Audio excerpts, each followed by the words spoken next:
Returning to our top story now, and Australia's intelligence community is being accused of overreaching after revelations the Indonesian president's mobile phone was tapped by our spies. Green Senator Scott Ludlam, who sits on Parliament's Joint Intelligence Committee, will pursue the reports during the Senate estimates hearing today. He spoke to our political editor Lyndall Curtis a short time ago.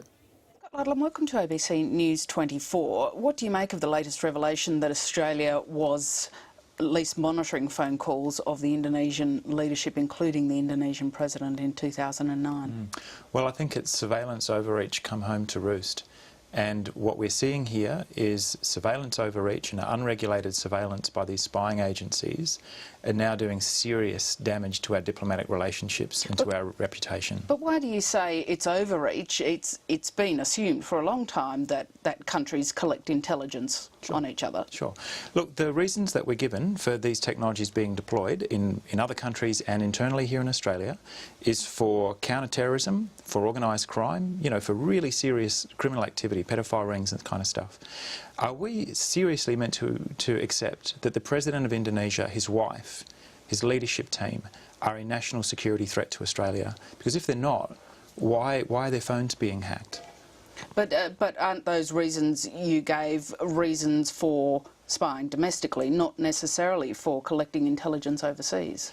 I would have thought that the justification holds either way. If the government is proposing that the President of Indonesia is a national security threat to Australia, that's kind of extraordinary. It's offensive to foreign leaders, as it would be if we discovered that our Prime Minister's phone had been hacked.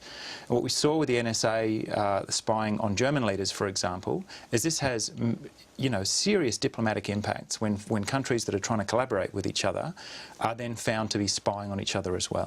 Isn't it though kind of factored in as a cost of doing business that countries assume other countries are spying on them? It's only when it becomes public they have to respond diplomatically.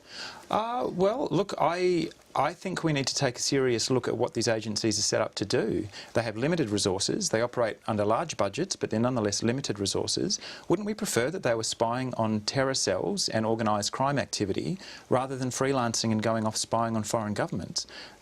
Again, what happened in the United States is it wasn't immediately clear whether the President had authorised the NSA to be spying on foreign leaders. I'd put the same question to our Prime Minister here. Is he aware? Is that been authorised, that activity, or are these agencies freelancing on behalf of the NSA? Where do you think the line should be drawn? I think the line should be drawn where most Australians think it should be drawn. Legitimate national security threats, terror cells, violent organisations, organised crime, the justifications that are traditionally brought out when you ask about surveillance overreach, that's where the line should be drawn, not spying on friendly foreign leaders. If we're tapping the Indonesian leadership's phone, those are resources that I think could be better deployed going after actual security threats to Australia.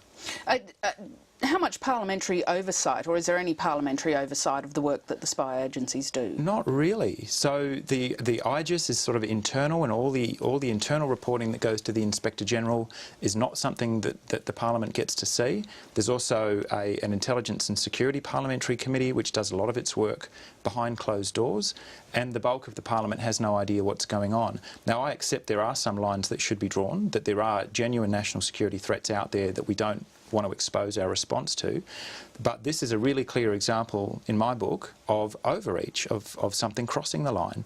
We put up a proposal, the Greens put a proposal to the Senate last Thursday that there should be a parliamentary inquiry into the damage that's being done to our human right to privacy, our diplomatic relationships and business confidence, and the government voted that down with the support of the Labor Party.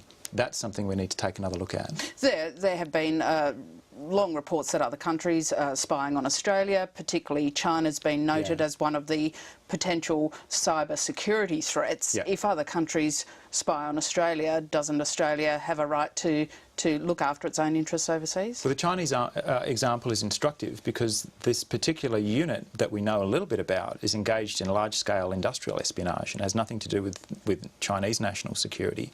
Again, I think we need to come back to the purposes and the reasons for these agencies existing in the first place, to keep us safe from acts of terrorism and from organised crime. Going well beyond that mandate and hacking the phones of friendly foreign leaders is well beyond that mandate. Now, perhaps it would be acceptable if it was out in the open. That's where I think that debate now needs to be had. the fact that these agencies have so vastly departed from their initial mandate and are now engaged in unregulated collective surveillance of effectively the entire online population, it's time some of these things were brought back under democratic control, in my view. Scott Ludlam, thank you very much for your time. Thank you.